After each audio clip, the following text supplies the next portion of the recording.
ജീവിതത്തിൽ വലിയ കാവൽ ലഭിക്കാൻ ആഗ്രഹിക്കുന്നുണ്ടോ? ഇന്ന് വെള്ളിയാഴ്ച ദിവസം ജീവിതത്തിൽ വലിയ കാവൽ കിട്ടാൻ, അള്ളാഹുവിൻ്റെ വലിയ സംരക്ഷണം ലഭിക്കാൻ ആഗ്രഹിക്കുന്നവരാണ് എങ്കിൽ നമ്മൾ ചെയ്യുന്ന എല്ലാ ദിവസവും ചെയ്യുന്ന ഒരു അമലിൻ്റെ കൂടെ, ഒരു പ്രവൃത്തിയുടെ കൂടെ ഈ ഒരു ദുആ കൂടെ ഒന്ന് പറഞ്ഞാൽ മതി. നമ്മൾ എല്ലാ ദിവസവും ഈ ഒരു അമൽ, ഈ ഒരു പ്രവൃത്തി ചെയ്യും, അതുറപ്പാണ്. ഇത് ചെയ്യാത്തവരാരും തന്നെ ഉണ്ടാവില്ല. എന്നാൽ ഈ ഒരു പ്രവൃത്തിയോടൊപ്പം തന്നെ ഈ ഒരു അമൽ കൂടി ഒന്ന് പറഞ്ഞു കഴിഞ്ഞാൽ ആ വ്യക്തിയുടെ ജീവിതത്തിൽ അള്ളാഹുവിൻ്റെ കാവലുണ്ടാകും. അയാൾ ചെയ്യുന്ന കാര്യങ്ങളെ കൊണ്ട് അള്ളാഹു അയാൾക്ക് മതിയാക്കി കൊടുക്കും. എന്ന് പറഞ്ഞാൽ എനിക്ക് കിട്ടുന്ന സമ്പാദ്യമാകട്ടെ, സമയമാകട്ടെ, മറ്റുള്ളവരുടെ സ്നേഹം, അടുപ്പമാകട്ടെ, ഇതൊക്കെ എനിക്ക് മതിയാകുന്ന രൂപത്തിൽ അള്ളാഹു നൽകും. അതാ പറഞ്ഞതിൻ്റെ അർത്ഥം. അത്തരത്തിൽ നമ്മുടെ ജീവിതത്തിൽ എല്ലാ ദിവസവും നമ്മൾ ചെയ്യുന്ന ഒരു പ്രവൃത്തി കൊണ്ട് ഒരു അമല് കൊണ്ട്, ഒരു ചെറിയ ദുആ കൊണ്ട് നമുക്ക് നേടിയെടുക്കാൻ പറ്റും. ഇൻഷാ അല്ലാഹ് ഇന്നത്തെ വീഡിയോയിൽ നമ്മുടെ ജീവിതത്തിൽ നേടിയെടുക്കാൻ പറ്റിയ അത്ഭുതത്തിൻ്റെ ആ ഒരു ദിക്ർ, ആ ഒരു ദുആ നമുക്ക് ഇൻഷാ അല്ലാഹ് ഒന്ന് പഠിക്കാം. വീഡിയോ മറ്റുള്ളവരിലേക്ക് എത്തിച്ചു കൊടുക്കുക. കാരണം നമ്മൾ ഈ പകർന്നു കൊടുക്കുന്നത്, ഈ പറഞ്ഞു കൊടുക്കുന്നത്, പ്രചരിപ്പിക്കുന്നത് അള്ളാഹുവിൻ്റെ ഹബീബായ നബി തങ്ങൾ പരിചയപ്പെടുത്തിയ ദിക്റുകളാണ്, അമലുകളാണ്. അതുകൊണ്ട് തന്നെ ആരെങ്കിലും ഒരാൾ ചെയ്താൽ അതിൻ്റെ കൂലിയും നമുക്ക് കിട്ടും. അള്ളാഹു ഭാഗ്യം നൽകട്ടെ. മറ്റുള്ളവരിലേക്ക് എത്തിച്ചു കൊടുക്കുക. വീഡിയോ മുഴുവനായി കേൾക്കാൻ ശ്രമിക്കുക.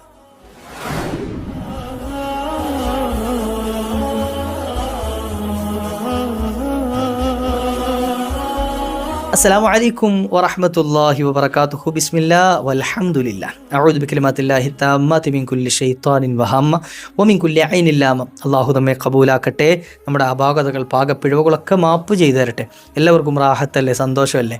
പല ആളുകളും വിളിച്ചിട്ട് സങ്കടം പറഞ്ഞ്, ഉസ്താദേ എനിക്ക് ഇന്ന പ്രശ്നങ്ങളുണ്ട്, പരിഹാരം പറഞ്ഞു തരണം. ഒരുപാട് ആളുകൾ വിളിച്ച് സങ്കടം പറഞ്ഞവരുണ്ട്. അൽഹംദുലില്ലാഹ് അവർക്കൊക്കെ ചെയ്തു കൊടുത്ത പരിഹാരത്തിൻ്റെ അധികവും എനിക്ക് വിളിച്ചിട്ട് മറുപടി പറഞ്ഞത്, ഉസ്താദേ ഞങ്ങളുടെ കാര്യം റാഹത്തായി കിട്ടിയെന്ന്. ഇപ്പോൾ ഇന്നലെ തന്നെ 3-4 ആളുകൾ റാഹത്തായി എന്ന് പറഞ്ഞ് എന്നെ വിളിച്ചു. എന്നെ എന്ത് ചെയ്തു, നേരിട്ട് എന്നെ വിളിച്ചറിയിച്ചിട്ടുണ്ട്. ഇങ്ങനെ തുടങ്ങിയിട്ട് ദിവസവും നമ്മൾ കേൾക്കുന്ന ഒരു വാചകമാണ്, ചെയ്തത് ഫലം കിട്ടിയിട്ടുണ്ട് എന്ന്. അത് കേൾക്കുമ്പോൾ, ഞാനിത് പറയാൻ കാരണം, നമുക്കത് കേൾക്കുമ്പോൾ വലിയ സന്തോഷമാണ്. കാരണം എന്താ, നമ്മൾ വലിയ മഹത്വമുള്ള ആളായതുകൊണ്ടോ അല്ലെങ്കിൽ പവറുള്ള ആളായതുകൊണ്ടോ എന്നല്ല, മറിച്ച് നമ്മൾ ചെയ്തു കൊടുത്തൊരു അമൽ, അത് ഹബീബായ നബി സല്ലല്ലാഹു അലൈഹി വസല്ലം തങ്ങൾ പഠിപ്പിച്ചു തന്ന ചിലപ്പോൾ ഇസ്മുകളാകാം, അല്ലെങ്കിൽ ദിക്റുകളാകാം, അങ്ങനെ അല്ലെങ്കിൽ മഹത്തുക്കൾ പഠിപ്പിച്ചു തന്ന എന്തെങ്കിലും ഒരു അമലായിരിക്കും പറഞ്ഞു കൊടുത്തിട്ടുണ്ടാവുക, ചെയ്തു കൊടുത്തിട്ടുണ്ടാവുക. പക്ഷേ അത് അവരുടെ ജീവിതത്തിൽ വലിയ മാറ്റം കിട്ടിയെന്ന്, അവർക്കത് അനുഭവിച്ചറിഞ്ഞു എന്ന് നമ്മളോട് പറയുമ്പോൾ നമുക്കത് കേൾക്കുമ്പോൾ വലിയ റാഹത്താണ്. കാരണം ഒരുപാട് കഷ്ടതകൾ അനുഭവിച്ചോ, ഭർത്താവ് സ്നേഹമില്ലാതിരുന്ന, അല്ലെങ്കിൽ പരിഗണിക്കുക പോലും ചെയ്യാതിരുന്ന പല സഹോദരിമാരും വിളിച്ചിട്ട് ഇപ്പോൾ റാഹത്തുണ്ട്, എന്നോട് സംസാരിക്കാനും അടുത്തിരിക്കാനും ഒക്കെ സമയം കണ്ടെത്തുന്നുണ്ട് എന്നറിയിച്ചിട്ട് വലിയ സന്തോഷം. ജീവിതത്തിൽ വലിയൊരു സന്തോഷമല്ലേ അവർക്ക് കിട്ടുന്നത്. മക്കൾ നേരാവഴിയിൽ നടക്കാത്ത മക്കളെ പറ്റിയിട്ട് പരാതി പറഞ്ഞിരുന്ന പല ഉമ്മമാരും ഇപ്പോൾ വിളിച്ചിട്ട്, ഉസ്താദേ അവർ റാഹത്തായിട്ടുണ്ട്, ഇപ്പോൾ ഉമ്മായെ പരിഗണിക്കുന്നുണ്ട്, വാപ്പായെ പരിഗണിക്കുന്നുണ്ടെന്നൊക്കെ പറയുമ്പോൾ അത് കേൾക്കുമ്പോൾ നമുക്ക് റാഹത്താണ്. കാരണം അവരുടെ ജീവിതത്തിൽ വലിയൊരു മാറ്റം ഉണ്ടായത്. അത്തരത്തിൽ പല ആളുകളും നമ്മൾ ഇതുവരെ ചെയ്തു കൊടുത്ത ആളുകളുണ്ട്. അവർക്കൊക്കെ അള്ളാഹു എത്രയും പെട്ടെന്ന് അവർ ഉദ്ദേശിച്ച കാര്യം അള്ളാഹു നടത്തി കൊടുക്കുമാറാകട്ടെ. അവരുടെ കാര്യത്തിന് അള്ളാഹു മൻഫഅത്ത് നൽകി, ഫലം നൽകി അനുഗ്രഹിക്കുമാറാകട്ടെ. ഇൻഷാ അല്ലാഹ് ഈ പവിത്രമായ ദിവസം നമ്മൾ സാധാരണ എല്ലാ ദിവസവും ചെയ്യുന്ന ഒരു പ്രവൃത്തിയാണ് വസ്ത്രം ധരിക്കുക എന്നുള്ളത്, അല്ലേ?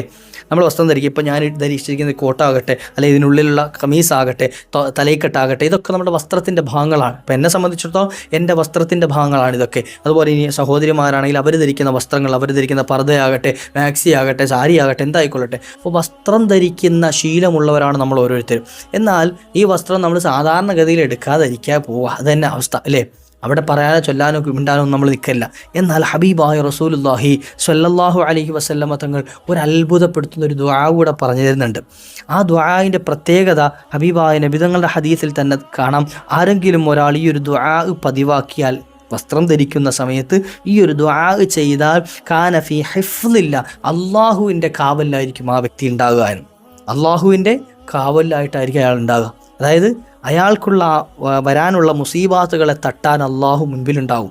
അയാൾക്കുള്ള ഇടങ്ങേറുകളെ തട്ടി മാറ്റാൻ അള്ളാഹു ഉണ്ടാകും. അയാൾക്ക് കണക്കാക്കിയിട്ടുള്ള ഷർറ് ബലാഉകളെ തട്ടാൻ അള്ളാഹു ഉണ്ടാകും. ഇത്തരത്തിൽ വരാനുള്ള എല്ലാ ഇടങ്ങേറുകളിൽ നിന്നും കാവൽ അള്ളാഹു നൽകും. നമുക്ക് നമ്മുടെ ചുറ്റുഭാഗത്തും നമുക്കുള്ള അപകടങ്ങൾ എത്രയാണ് പതിയിരിക്കുന്നത് നമുക്കറിയില്ല, അല്ലേ? കടബാധ്യത കൊണ്ട് മുങ്ങിക്കുളിച്ച് നടക്കുന്ന പല ആളുകളുണ്ട്. തല പുറത്ത് കാണിക്കാൻ പറ്റാത്ത അവസ്ഥ. ഇതൊരു ബലാ ആണ്, ഒരു പരീക്ഷണമാണ്. ഇതിൽ നിന്ന് കാവൽ തരാൻ ആർക്കേ കഴിയുള്ളൂ? യജമാനനായ റബ്ബിനെ പറ്റുള്ളൂ. എന്നാൽ നമ്മൾ എല്ലാ ദിവസവും ചെയ്യുന്ന ഒരു അമൽ, ഒരു പ്രവൃത്തിയാണ് വസ്ത്രം ധരിക്കുക. അതോടൊപ്പം ഈ ഒരു ദുആ കൂടെ നിങ്ങളൊന്ന് പറയ്, അള്ളാഹു നിങ്ങളെ കാക്കുമെന്ന് മുത്തുനബി നമ്മൾ പരിചയപ്പെടുത്തുമ്പോൾ നമുക്കൊന്ന് ചെയ്തുകൂടെ? അള്ളാഹു തൗഫീഖ് നൽകട്ടെ, അള്ളാഹു തൗഫീഖ് നൽകട്ടെ. അതുപോലെ തന്നെ അപകടങ്ങൾ പറ്റി കിടക്കുന്ന ആളുകളുണ്ട്, ഇല്ലേ? വാഹനങ്ങളിൽ യാത്ര ചെയ്യുന്നവരാണ് നമ്മൾ. റബ്ബിൻ്റെ കാവൽ നമുക്ക് വേണം. അള്ളാഹു അപകടങ്ങളിൽ നിന്നൊക്കെ രക്ഷപ്പെടുത്തുമാറാകട്ടെ. എപ്പോഴും ദുആ ഇറക്കണം. അപ്പോൾ അള്ളാഹുവിൻ്റെ കാവലിലാകാനും അതുപോലെ തന്നെ അയാൾക്ക് കൊടുത്തത് കൊണ്ട്, അയാൾക്ക് അള്ളാഹു നൽകിയത് കൊണ്ട് മതിയാകാൻ തൗഫീഖ് അള്ളാഹു കൊടുക്കും. മതിയാക്കാൻ, അതായത് സമ്പത്ത് കൊടുത്തു, ഓക്കെ, ആ സമ്പത്ത് അയാൾക്ക് അത് മതിയാവും, ആ സമ്പത്ത് കൊണ്ട് മതിയാവും. അതായത് എത്ര കിട്ടിയാലും തികയാത്തൊരവസ്ഥ അതുണ്ടാവില്ല. ഉള്ളത് കൊണ്ട് പൊരുത്തപ്പെടാൻ, തൃപ്തിപ്പെടാനുള്ള സാഹചര്യം അള്ളാഹു കൊടുക്കും. ചില ആളിപ്പോൾ എന്നെ സംബന്ധിച്ചിടത്തോളം എനിക്ക് കിട്ടുന്ന ശമ്പളം കൊണ്ട് എൻ്റെയും എൻ്റെ കുടുംബത്തിൻ്റെയും വയറ് നിറയ്ക്കാൻ അത്യാവശ്യം പറ്റുന്ന ഒരു ശമ്പളമാണ് എനിക്കുള്ളത് എങ്കിൽ എന്നെ സംബന്ധിച്ചിടത്തോളം അധികമായി ഹവയാകേണ്ട ആവശ്യമൊന്നുമില്ല. കാരണം എന്താ, എൻ്റെ കാര്യങ്ങൾ നടന്നു പോകുന്നുണ്ട്. അതേസമയത്ത് എന്ത് ചെയ്യും, ശമ്പളം കിട്ടി പക്ഷേ അതിനേക്കാൾ കൂടുതൽ ചിലവാണ് എൻ്റെ വീട്ടിലെങ്കിൽ ചിലപ്പോൾ ഹോസ്പിറ്റൽ കേസുകളുണ്ടാവും, മറ്റു പ്രശ്നങ്ങളുണ്ടാവും, പ്രയാസങ്ങളുണ്ടാവും. അങ്ങനെയൊക്കെ വരുമ്പോൾ എൻ്റെ ഈ ശമ്പളം കൊണ്ട് അല്ലെങ്കിൽ എനിക്ക് കിട്ടുന്ന വരുമാനം കൊണ്ട് തികയാത്തൊരവസ്ഥ വരുമ്പോഴാണ് നമ്മൾ കടം മേടിക്കേണ്ടി വരുന്നത്, മറ്റുള്ളവരുടെ മുമ്പിൽ യാചിക്കേണ്ടി വരുന്നത്, കൈ നീട്ടേണ്ടി വരുന്നത്. അപ്പോൾ അതിൽ നിന്നൊക്കെ രക്ഷ കിട്ടാൻ എന്ത് ചെയ്യുക, നമ്മളെല്ലാ ദിവസവും ചെയ്യുന്ന ഒരു പ്രവൃത്തിയുടെ കൂടെ അത് ചെയ്ത ഉടനെ എന്ത് ചെയ്യുക, ഈ ഒരു ദുആ ഒന്ന് പറഞ്ഞാൽ മതി എന്ന് നബിതങ്ങൾ പരിചയപ്പെടുത്തുകയാണ്. അള്ളാഹു മതിയാക്കി തരുമെന്നേ. അള്ളാഹു നമുക്ക് ആ ചെയ്തത് ഉള്ളത് കൊണ്ട് അള്ളാഹു പൊരുത്തപ്പെട്ട് വരും. മറ്റുള്ളവരുടെ സ്നേഹം കിട്ടുന്നില്ലയോ, നമ്മൾ സ്നേഹിക്കുന്നവരോ അവരെ നമ്മൾ തിരിച്ച് സ്നേഹിക്കുന്നില്ല എന്ന് പരാതിയുള്ളവരാണെങ്കിൽ അവർക്കുള്ളൊരു പരിഹാര മാർഗ്ഗമാണ് അള്ളാഹു നിങ്ങളിലേക്ക് അവരുടെ സ്നേഹം എത്തിച്ചു തരാൻ നിങ്ങൾ ചെയ്യേണ്ട ഒരു അമലായി പരിചയപ്പെടുത്തുകയാണ്. അല്ലേ, ഉള്ള ഭക്ഷണം തികയുന്നില്ലേ, അതിനുള്ള പരിഹാര മാർഗ്ഗമാണ്. നിങ്ങൾക്ക് വേണ്ട സഹായങ്ങൾ അല്ലെങ്കിൽ ആവശ്യ കാര്യങ്ങളൊക്കെ നിങ്ങളിലേക്ക് എത്താൻ വൈകുന്നുണ്ട്, അല്ലെ അത് പൂർത്തിയാവുന്നില്ല എന്ന് സങ്കടമുണ്ടോ, അതൊക്കെ പൂർത്തിയാക്കി കിട്ടാൻ ഉള്ള ഒരു എളുപ്പമാർഗ്ഗമാണ് നമ്മൾ എല്ലാ ദിവസവും ചെയ്യുന്ന ഈ പ്രവൃത്തിയോടൊപ്പം ഈ ഒരു ദുആഇനെ പറയുക എന്നുള്ളത്. എന്താണ് ആ ദുആ? ഹബീബുനാ റസൂലുള്ളാഹി സ്വല്ലല്ലാഹു അലൈഹി വസല്ലമ തങ്ങൾ പരിചയപ്പെടുത്തുന്നു, ആരെങ്കിലും ഒരാൾ ലബിസ സൗബൻ, ആരെങ്കിലും ഒരാൾ അയാൾ വസ്ത്രം ധരിക്കുന്ന സമയത്ത് ആ വ്യക്തി പറഞ്ഞു എന്ത്, അൽഹംദുലില്ലാഹില്ലദി കസാനി മാ ഉവാരി ബിഹി ഔറതി വ അതജമ്മലു ബിഹി ഫി ഹയാതി. ഏതാ ദുആ? നമുക്കൊക്കെ അറിയുന്നൊരു ദുആയാണ്. അൽഹംദുലില്ലാഹില്ലദി കസാനി മാ ഉവാരി ബിഹി ഔറതി വ അതജമ്മലു ബിഹി ഫി ഹയാതി.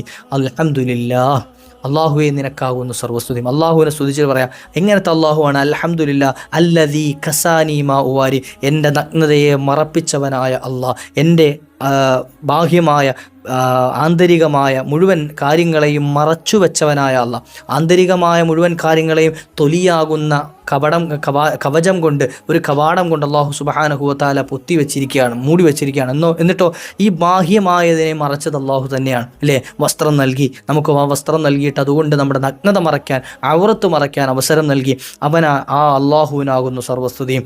അതുപോലെ തന്നെ വ അതജമ്മലു ബിഹി ഫി ഹയാത്തി, എൻ്റെ ജീവിതകാലത്ത് എന്നെ ഭംഗിയാക്കുകയും ചെയ്തു.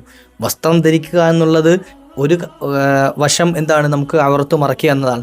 മറ്റൊരു വശമാണ് ഭംഗിയായി തോന്നിപ്പിക്കാൻ പറ്റുന്ന ഒരു കാര്യം, ഒരു സംഗതിയാണ് വസ്ത്രം എന്നുള്ളത്. അല്ലേ, ഒരു മനുഷ്യൻ്റെ ഭംഗി കൂടുതൽ എടുത്തറിയാൻ സാധിക്കുന്നത് വസ്ത്രം ധരിക്കുന്നതിലൂടെയാണ്. ഇല്ലേ, വസ്ത്രം ധരിച്ച ഒരാളെയും വസ്ത്രം ധരിക്കാതെ നടക്കുന്ന ഒരാളെയും കണ്ടാൽ ഏറ്റവും ഭംഗി തോന്നിക്കുക നല്ല വസ്ത്രം ധരിച്ച്, വൃത്തിയുള്ള വസ്ത്രം ധരിച്ച് നടക്കുന്ന ആളുകൾക്ക് ഒരു പ്രത്യേക ഭംഗിയുണ്ടാവും. മഹാനായ പ്രവാചകർ സല്ലല്ലാഹു അലൈഹി വസല്ലം ഞങ്ങൾ എത്ര അർത്ഥവത്തായ ഒരു ദുആ പഠിപ്പിച്ചിരുന്നത്. എന്നിട്ട് പറയാം, ഈ ദുആ ആരെങ്കിലും ചൊല്ലിയാൽ, ഇത് വലിയ പ്രയാസമുള്ള ദുആ ഒന്നുമല്ല. അൽഹംദുലില്ലാഹില്ലദീ കസാനി മാ ഉവാരി ബിഹി ഔറതി വ അതജമ്മലു ബിഹി ഫി ഹയാതി, 3 വാക്കുകൾ ഒരുമിച്ച് കൂട്ടി വെച്ചിട്ട് ഒരു ദുആ. ആരെങ്കിലും ഒരാൾ ഈ ദുആ പറഞ്ഞാൽ അല്ലാഹു സുബ്ഹാനഹു വ തആല അയാളെ അങ്ങോട്ട് ചുരുട്ടി അള്ളാഹിൻ്റെ കാവലിലാക്കും. ആ വ്യക്തി അള്ളാഹുവിൻ്റെ കാവലിലാക്കും. നമ്മൾ ആരോടും സങ്കടം പറയേണ്ടി വരില്ല, ആരോടും വിഷമം പറയേണ്ടി വരില്ല. അതുപോലെ തന്നെ ഉള്ളതുകൊണ്ട് തൃപ്തിപ്പെടാൻ അള്ളാഹു അവസരം നൽകും. പിന്നെ ഒരാളുടെ മുമ്പിൽ നമ്മൾ കൈ നീട്ടേണ്ടി വരില്ല, അല്ലേ, ആരുടെ മുമ്പിൽ യാചിക്കേണ്ടി വരില്ല, നമ്മളുടെ ആവശ്യങ്ങൾക്ക് വേണ്ടി കെഞ്ചേണ്ടി വരില്ല. എൻ്റെ പ്രിയപ്പെട്ട ഉമ്മമാരെ, സഹോദരിമാരെ, സഹോദരന്മാരെ, ജോലിയില്ലാതെ വിഷമിച്ച് ആളുകളുടെ മുമ്പിൽ തെണ്ടി എനിക്കൊരു ജോലി തരുമോ എന്ന് പറഞ്ഞ് അന്വേഷിച്ച് നടക്കേണ്ടി വരില്ല. റബ്ബ് ഇങ്ങോട്ട് കൊണ്ടുവരും. കടബാധ്യത പേറിയിട്ട് ആളുകളുടെ മുമ്പിൽ കഷ്ടപ്പെട്ട് എനിക്ക് എന്തെങ്കിലും ഒരു വഴി തുറന്നു തരുമെന്ന് നമ്മൾ യാചിക്കേണ്ടി വരില്ല. അള്ളാഹു സുബ്ഹാനഹു വ തആല അതിൻ്റെ വഴികൾ തുറന്നു തരും. ഉള്ളത് കൊണ്ട് തൃപ്തിപ്പെടാനുള്ള ഭാഗ്യം അള്ളാഹു നൽകും. അതല്ലേ നമുക്ക് വേണ്ടത്, ഇല്ലേ? അള്ളാഹു ഭാഗ്യം നൽകട്ടെ. അപ്പോൾ ഈ ഒരു ദുആഇനെ നെഞ്ചേറ്റാൻ നമ്മൾ ഇതെല്ലാ ദിവസവും ചൊല്ലേണ്ടവരാണ്. കാരണം എന്താ, എല്ലാ ദിവസവും നമ്മൾ വസ്ത്രം ധരിക്കുന്നുണ്ട്. രാവിലെ എഴുന്നേൽക്കുമ്പോൾ കുളിച്ച് വൃത്തിയായി നല്ല വസ്ത്രം ധരിച്ചിട്ടാണ് നമ്മൾ പുറത്തേക്ക് ഇറങ്ങാറുള്ളത്, അല്ലേ? വസ്ത്രം ധരിക്കാതെ നമ്മൾ പുറത്തു പോകാറില്ല. അപ്പോൾ ഈ ധരിക്കുന്ന സമയത്ത് ധരിച്ചതിന് ശേഷം അൽഹംദുലില്ലാഹില്ലദീ കസാനി മാ ഉവാരി ബിഹി ഔറതി വ അതജമ്മലു ബിഹി ഫി ഹയാതി. ഇൻഷാ അല്ലാഹ് ഇപ്പോൾ തന്നെ ഒന്ന് അറിയാത്തവരുണ്ടെങ്കിൽ ഒന്ന് സ്ക്രീൻഷോട്ട് എടുത്ത് വെക്കുക. ഈ ദുആ ഇൻഷാ അല്ലാഹ് നമ്മൾ പഠിക്കാൻ തയ്യാറാകുക, ജീവിതത്തിൽ പതിവാക്കാൻ ശ്രമിക്കുക. അള്ളാഹു തൗഫീഖ് നൽകുമാറാകട്ടെ, അള്ളാഹു ഭാഗ്യം നൽകുമാറാകട്ടെ. ഇൻഷാ അല്ലാഹ് മറ്റുള്ളവരിലേക്ക് എത്തിച്ചു കൊടുക്കണേ. ഇതൊരു അമലാണ്, മുത്തുനബി തങ്ങൾ പരിചയപ്പെടുത്തിയ ഒരു വലിയ ഇബാദത്ത് കൂടിയിട്ടാണ്, നമ്മുടെ കാര്യങ്ങളൊക്കെ റാഹത്തായി കിട്ടാനുള്ള ഒരു പരിഹാര മാർഗം കൂടിയിട്ടാണ്. അപ്പോൾ മറ്റുള്ളവരിലേക്ക് എത്തിച്ചു കൊടുക്കുക. ആരെങ്കിലുമൊക്കെ ചെയ്തിട്ട് അവരുടെ ജീവിതത്തിൽ പതിവാക്കിയാൽ അതിൻ്റെ കൂലി അവർക്ക് മാത്രമല്ല നമുക്കും ലഭിക്കും, അല്ലേ? അള്ളാഹു അത്തരത്തിൽ ഒരുപാട് കൂലി സമ്പാദിക്കാൻ നമുക്കൊക്കെ ഭാഗ്യം നൽകുമാറാകട്ടെ. ഇൻഷാ അല്ലാഹ് മറ്റൊരു അവസരത്തിൽ കണ്ടുമുട്ടാം. വാഖിറു ദഅ്വാനാ അനിൽ ഹംദുലില്ലാഹ്. അസ്സലാമു അലൈക്കും വറഹ്മത്തുള്ളാഹി.